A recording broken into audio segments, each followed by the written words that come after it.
Hello, my loves and fellow creatives. It's good to see y'all chiming in the morning time.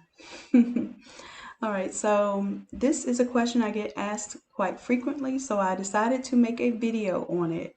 A lot of you are taking your templates, they come in the adult size, it goes from adult small to 3X, and you want to know how to resize this for other purposes. It doesn't necessarily have to be for a smaller shirt, it can be for a notebook cover or anything else that you're working on, a pillow, anything else. There are a few different ways to tackle this. I'm going to show you probably 3 different ways today, okay? All right, good morning, good morning. All right, so let's go ahead and just get right to it. Now, you know that when you get a template, it has all of these great layers, right? Well, one thing that we want to do, if we want to bring this over into, let's say for instance, this youth template, obviously it's going to be a lot smaller.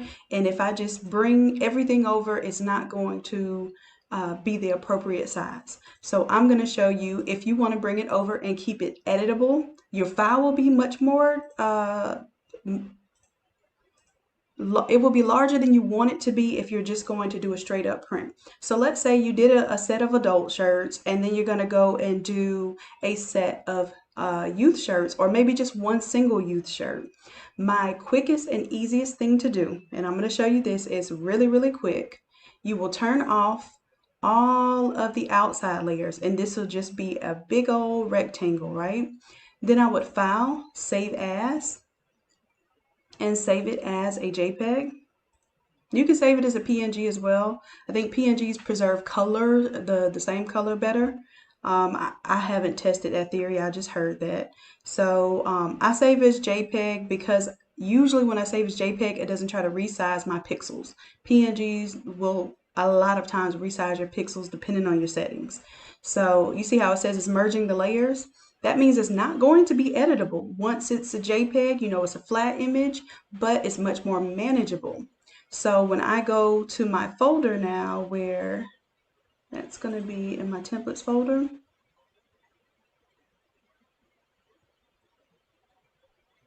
Oh, I don't know, where did I just save that? Let me, okay, there it is. It's in my templates folder. Okay, so I'm going to tell you the difference between these sizes. I'm looking at my other screen right now. The JPEG is, and it's still calculating, so it's not even giving me the size yet. I can tell you right now that this PSD file is 212 megabytes. The JPEG is 12 megabytes. So I want you to understand that when I show you this first way, this is going to be the way that you don't have such large files, although it's no longer editable. So I'm going to drag this image, this JPEG image, straight from my folder, drop it onto my youth template. And there we have it. We can go ahead and turn on the guides here.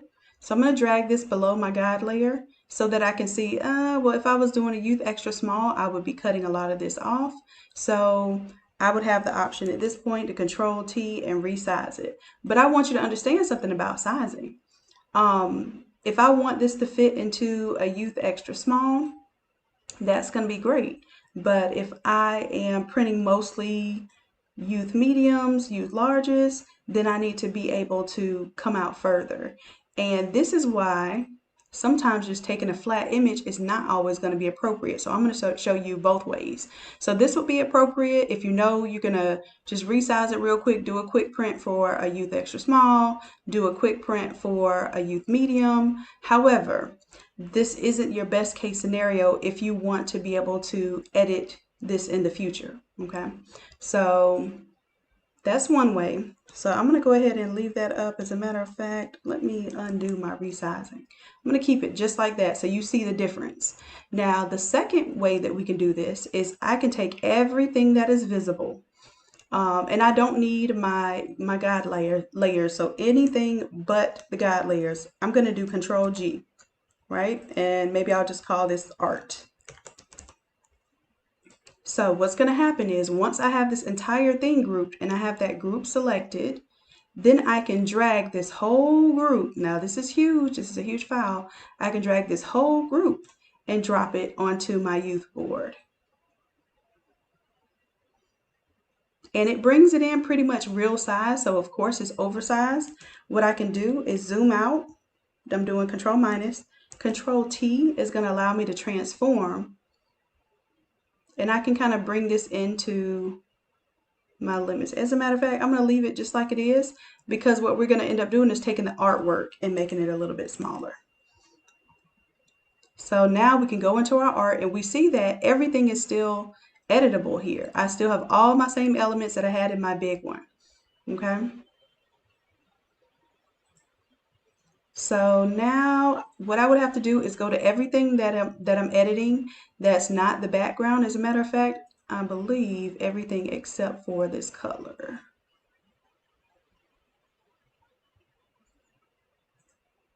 So I'm going to bring the color down here into this layer so that if I turn it off,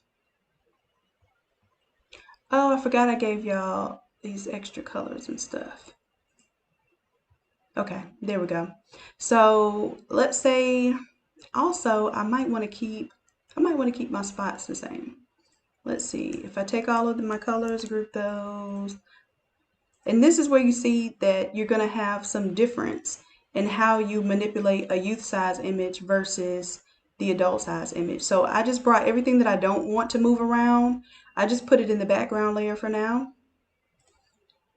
That way I can see, okay, it's my text and my character photo that I want to play with right now. So these two,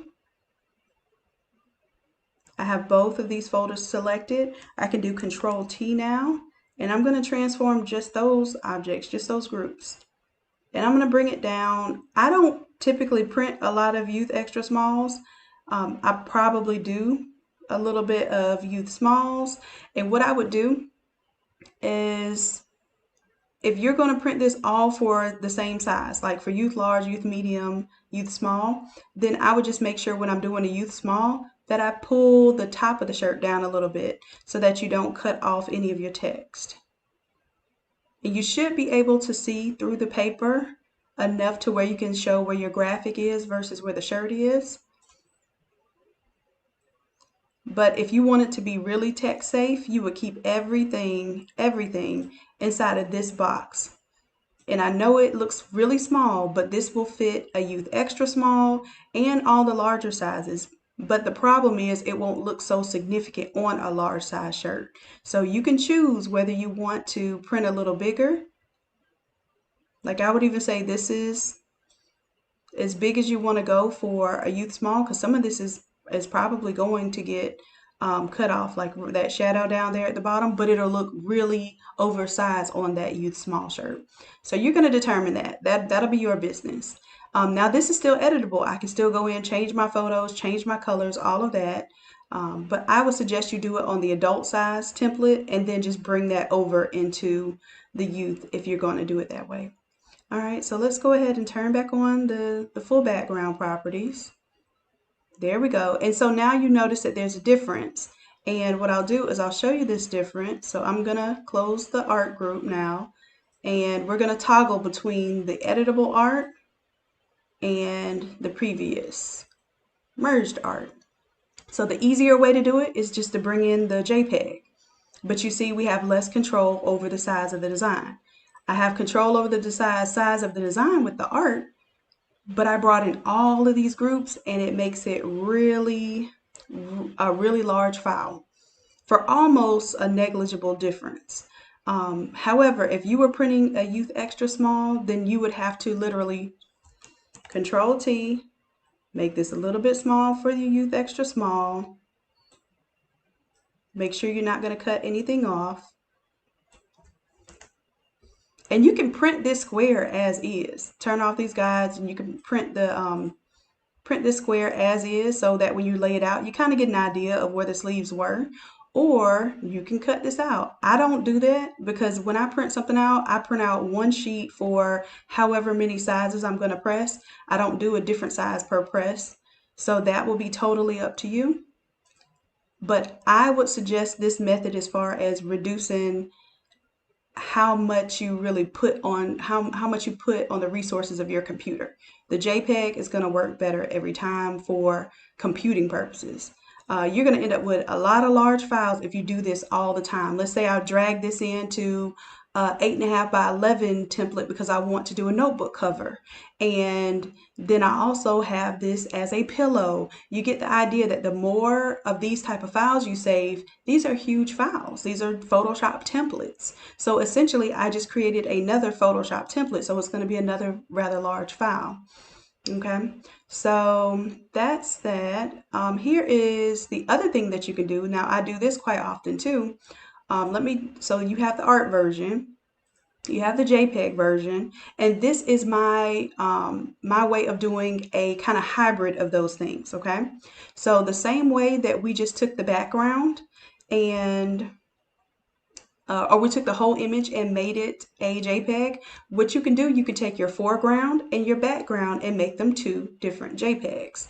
Okay, so let's try that. And I think I'm going to have to do the same thing I did before, which is take my splash colors and my tie-dye color, and I'm going to drag that into the background layer. Okay, so now I should have two folders. And I'm going to go ahead and group these. So I'll group them, and this is why it's so important to know and to learn about certain things. So I'm going to call this foreground. And this was, of course, my background. Now, I don't have these masks on, and I don't want these masks on because I still want it all over. So that's all those masks do. So I'm going to make sure I have those disabled with the red X over them. Okay, so I'm getting this full thing here. Now I can turn this eyeball off so I see exactly what I'm working with. This is my background. I'm going to right click, and if I do a quick export as a PNG, or I can do an export as a JPEG, either one of those. If you do quick export as PNG, it's going to make it a weird dimension. It'll increase the length and width, or the height and width of the image, but it'll decrease the pixels to 72 dpi, and it makes it crazy. So if you just make this a JPEG, I believe it's going to maintain the pixel quality and the pixel and the size of the image. So see how now this is just my background. I can export it, and essentially you just created a new background. So it's going to be called whatever that folder is called, tie-dye background. Boom, save that. And we'll do the same thing for the foreground. So I'm going to turn off the background just so I see what I'm doing. I don't have to turn it off to do this. I'm doing this so that I know exactly what I'm exporting. So this particular layer, I'm going to right click and export as. Now this one I have to export as a PNG. The reason why is because it has a transparent background. So for this one, we're going to have to do it as a PNG. I'm going to go to export. And here you have ways that you can possibly mess up your color, because see right here it says convert to sRGB or embed color profile. Mine is already in sRGB, so I think if I were to select either of those options, I would still end up with the same result, whether it embedded the color profile or converted to sRGB, but we'll see if there's any issue there. And it's trying to do this preview, and as you can understand, this is a little bit of a task to do that. And I have a pretty decent processor and RAM on this computer, and it's still taking it quite some time to present this preview. So I'm just going to go to export. I'm not going to preview it. If it'll let me just go ahead and export it, and see how it clipped it down to these active pixels. So when it's doing PNG, it's not trying to grab the background.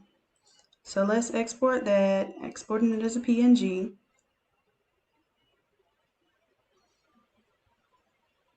And it's going to take its little time there. We're going to give it its little time. And everything that I'm doing here, it applies to if you make a blank canvas. Let's say if you wanted to do this for a pillow, and your pillow is a 20 by 20. You would create a workspace that's a 20 by 20, probably a little more, maybe a 22 by 22, so you have a bleed area around it, a 1-inch bleed area, maybe even a 23 by 23 if you wanted an 1.5-inch bleed area.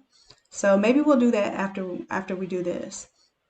All right, so I'm going to turn off my art and turn back on my guides. So this will be my fresh template. I would be bringing in my background, drop it, and usually it's going to resize to the size of the artboard anyway. So perfect. Hit enter, and then I can pull in my foreground image, and it's going to resize to the limits of the artboard. That's fine. I'm going to shrink it. Now this is your mid-range kind of file size. So, and it's still a lot smaller. This one, the background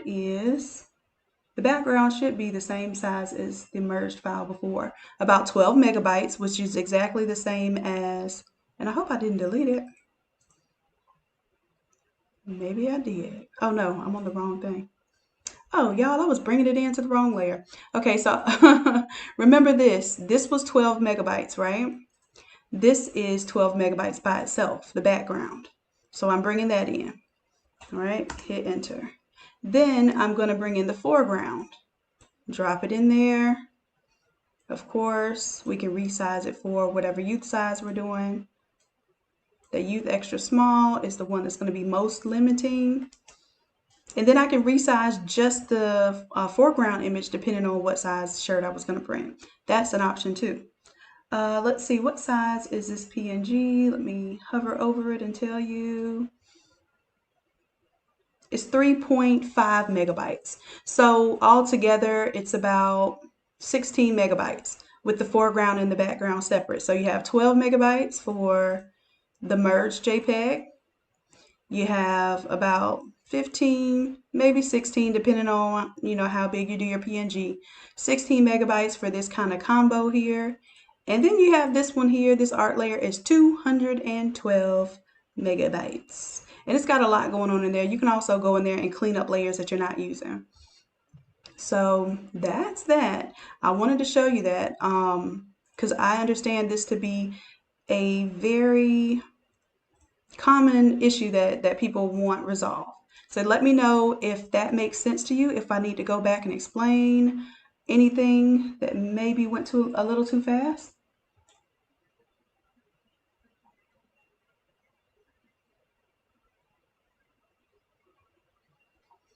And while I'm waiting on any questions, I'm going to show you how I would do the same thing to the infant onesie and also the toddler size. Okay, really simple. All right, I feel like you all learn once I explain it all long and lengthy at first, and then I show it to you quickly in a repetitious manner. I think you learn better. Let me know if I'm wrong. So we're going to do this in a quick and repetitious manner. All right, so we already have the image saved as the JPEG with everything merged. I'm going to bring that in. And then we can get a good idea right now that that's not necessarily going to float for this tiny shirt. If you can imagine that if the baby was wearing a skirt or pants here, more than half of that image would get cut off. Okay, so this is where it would be extremely helpful to have the background separate from the foreground. So you understand that concept. I'm going to go ahead and turn this one off. I'm going to bring in the background.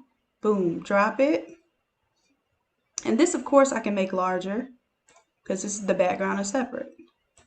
All right. And now you understand also that the layout and aspect ratio of different items, like a 5X shirt versus a baby onesie. A 5X shirt is way wider than it almost is tall, but the onesie is very slender and long, so your artwork doesn't necessarily translate the same, as you can see here. So you have to understand what you're working with in order to produce your own solution. Now, even here, this is a tall design, but if we're gonna half off this onesie here with some pants or a skirt, then I have no choice but to make this graphic a lot smaller. So that is going to have to be something that you decide. If the baby's just wearing this as a straight up onesie and Of course, if you're printing a bigger onesie, you have a little more space to play with. But if they're just wearing this as a straight up onesie, no pants or a skirt, then you may want to make this image bigger and oversized. I just play it safe and keep it up in here so that when they're taking photos and they happen to wear, you know, pants or like a tutu skirt or something like that, it's not going to cut off my image. Okay, so that's the second application. Now I could show you how you bring the whole group into here, but I just don't think that's worth it to show you again because that is very intensive, even for my computer. All right, so for the next one, this is a toddler size shirt. Same thing, I'm gonna bring in the JPEG as is, so you get the idea, and bring it below my guides layer. And for the sake of printing this, I think this one could actually work as is. I'll probably bring it in a little bit more. And this is my bleed area out here. So if I happen to get a little cut off in my bleed area, I'm okay, but I just want to be very aware of what I'm doing right now. So for instance, for this 2T and 3T are very close in size, and these are the vapor 2T and 3T. So other manufacturers will be a little bit different. So you want to be aware of that. But that might, these, you know, the bottom of the words right here might get cut off a little bit. So again, if I wanted to make sure I was safe, I end up with the same issue of not being able to go out into my bleed area. So if that's the case, then you know what to do. We'll go ahead and take our background, boom, drop it, hit enter, lock that in, and then we'll take our foreground and drop that. And then we'll resize our foreground to be inside of our printable area. That is my tricks to resizing for other applications. And I feel like this is definitely overdue of a video. Let me know if you have any questions or what you think.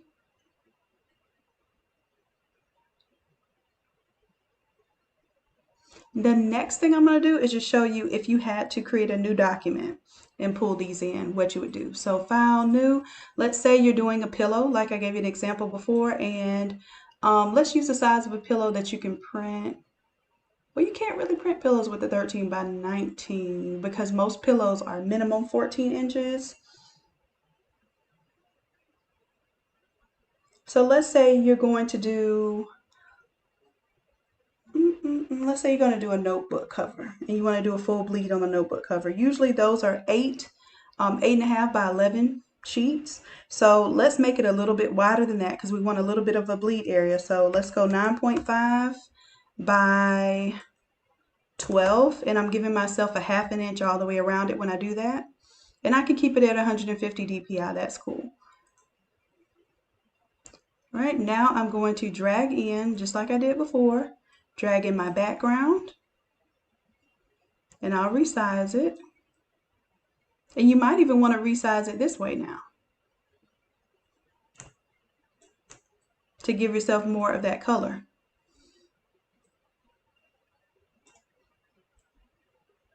And remember, there is a little bit of bleed on this, so you don't want to put things too close to the edge on this either.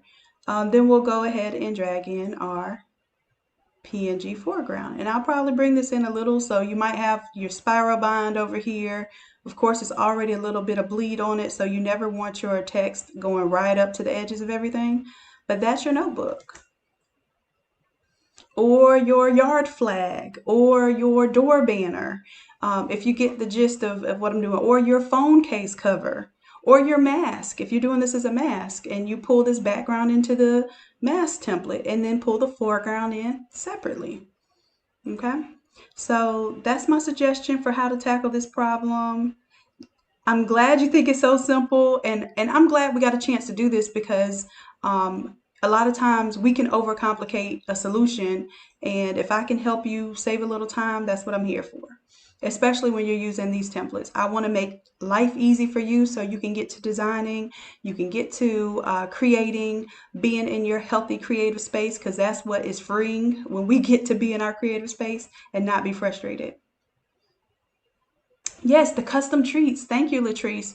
Absolutely. And I know you're doing a lot of that too, but absolutely. Everybody wants like, all of these templates for each thing. And I'm trying to explain to you, when you buy one template, this template is powerful. You can use it for whatever you can imagine. So if you're doing the treats, the Capri Sun bottles and juices and snacks and boxes of this and that, all of those things, the actual care package boxes, if you have a template for that, all you need is the blank template, and then you take the Photoshop version of the t-shirt template and drag those elements into it. I promise you, I don't have the time to take each template and turn it into a treat template, a pillow template, etc. So when I show it to you as a t-shirt, please understand that this is limitless. This is your imagination that limits what this can go on, not the template itself, okay?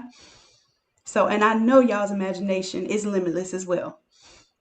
So I want to see what y'all do with these things outside of t-shirts. As a matter of fact, if I get really inspired by something or really proud of something, like I promise that I do these random things where I'll, give away a template or show off this and, use it as an example. And you probably will end up with some type of favor for just putting it out there like that. Okay, we need to see that. People need to see that. We all, like, even me, I will research something to see if it exists just to kind of get an idea of it before I make it. It's crazy, right? So that's where we are. We want to see it in its form already done, but I'm letting you know that you have the ability to make it whatever your mind wants it to be. Okay? So that's it. I showed you, we'll recap real quick what we did. So we took the Photoshop editable file, and my suggested way to do this, as you can see through these three processes, is to step one, go ahead and export your background. And if it's in all different layers, just figure out what's my background, what's my foreground. Y'all have taken a lot of these classes, and y'all know how I am about background, foreground, accents, and text, right? So in this case, I grouped my text and my images, my foreground images, as my foreground. And then I grouped my background and my accents. My paint splashes are actually accents. So I grouped them in the background. So now I have a foreground PNG and a background. You can save your background as a PNG too, just so that it makes you remember how to save them as PNGs. And then you will drag those layers independently into any template that you have, any template, okay? And resize accordingly. Now, the quickest way to do it is just to save it all as a JPEG and bring it in, but you're going to end up with some challenges. And this is where I do stuff like, if somebody sends me a merged file like this, there's nothing that I can do about it. Your customers will send you stuff like this. Oh, I had somebody, design this for me. Can you print it? This is what I would do, and I'm going to show you a solution to that. Make a new layer around it. I'm not going to try to replicate this background all over again. No, sorry, Bob. So what I'm going to do is create a new layer. I will get my gradient tool, and this is, y'all know I really mess with these gradients, real life. So I'm gonna grab one of these colors, like this pink, this dark pink is very dominant. So I'm going to, with my gradient tool selected, I have the foreground color to transparent as my preset. Right now it's black because my foreground color is black. So I'm gonna hold down Alt while I have my gradient tool selected, grab one of these dark pinks, and all of a sudden you see my gradient change from pink to transparent or to clear. So I'm going to come in from this side, and I'm going to make this quick because when somebody sends me something like this, technically this is not art ready, just so you know. So if they send me something with the fixed size and I'm trying to fix it to the best of my ability, this is what I do. I'm just letting you know. So I faded it off on the right sleeve. I'm going to come over here to the inside meat of this graphic, fade it off on this side, and I'm doing this on a separate layer, not on their artwork. Maybe the top and bottom, I'll do the teal since it's a little more teal up here. So I'm still on my gradient tool. I'm going to hold down Alt, grab that teal color, start from the inside meat, hold down Shift so I keep it straight. One there and one here, one and done. I'm not going to try to replicate that pattern all the way around. You can't. So this is as close as you're going to get if somebody sends you a merge file and you have to resize it for youth or something else. This is how you can do that, okay? Does that make sense to you all? Do I need to kind of do that again real quick? Yes, absolutely. You can also use the content aware to fill in the missing areas. Very good. And as a matter of fact, I think we'll do a separate video on that. I think that will be a great video to do. As a matter of fact, thank you, Q. I appreciate that. That would be something to show, like when you're erasing backgrounds, when you're trying to create something that doesn't exist. A lot of times people are cutting off like the top of the heads of the photo, and then they want you to put like a halo or something over it. We need to do a video just on those techniques. And I think that would be an excellent post for you all to kind of post your hard to do type of task for background cutouts and filling in the background. Excellent. I'm glad we had this discussion today. I love having y'all live, just to let you know. First of all, I don't feel like I'm crazy and talking to myself. But second of all, you have valid input almost every single conversation we have. I'm learning from you all. Okay, so that's all I'm going to do for that. I have a session today at 1, or am I doing that one? Yes, that one will be live. It's a session today at 1, and we're going to be using Affinity to split the images and print for an all over from 13 by 19 tiles. So if that's something that you're interested in, make sure that you show up for that. Even if you do it for Photoshop, the steps are going to be the same all the way up to printing. Okay, so that's going to be a very helpful video. I have a video of how to do it in Photoshop. I'm going to do a video today helping someone one-on-one with Affinity. That's the only way I can really make Affinity videos right now, is if it's a paid one-on-one, and I can kind of make a video for if that person is willing to do it publicly. So y'all thank the people who are brave and willing to do this, do these one-on-one lives. I try to make y'all feel really comfortable, but just know that that is an option for them. They don't have to do it live. So let's make sure that we thank them when they do go live and encourage them when they go live, okay? All right, so 1 o'clock today. I'll see ya. Hopefully, if you got too much work going on, it'll be recorded and you'll be able to check it out later, okay, loves? All right, Creative Cloud is just uploading my junk, and usually I have that disabled, so. All right, love. So I will see you all later. If you have any questions, make sure you post them in the NA Creatives group.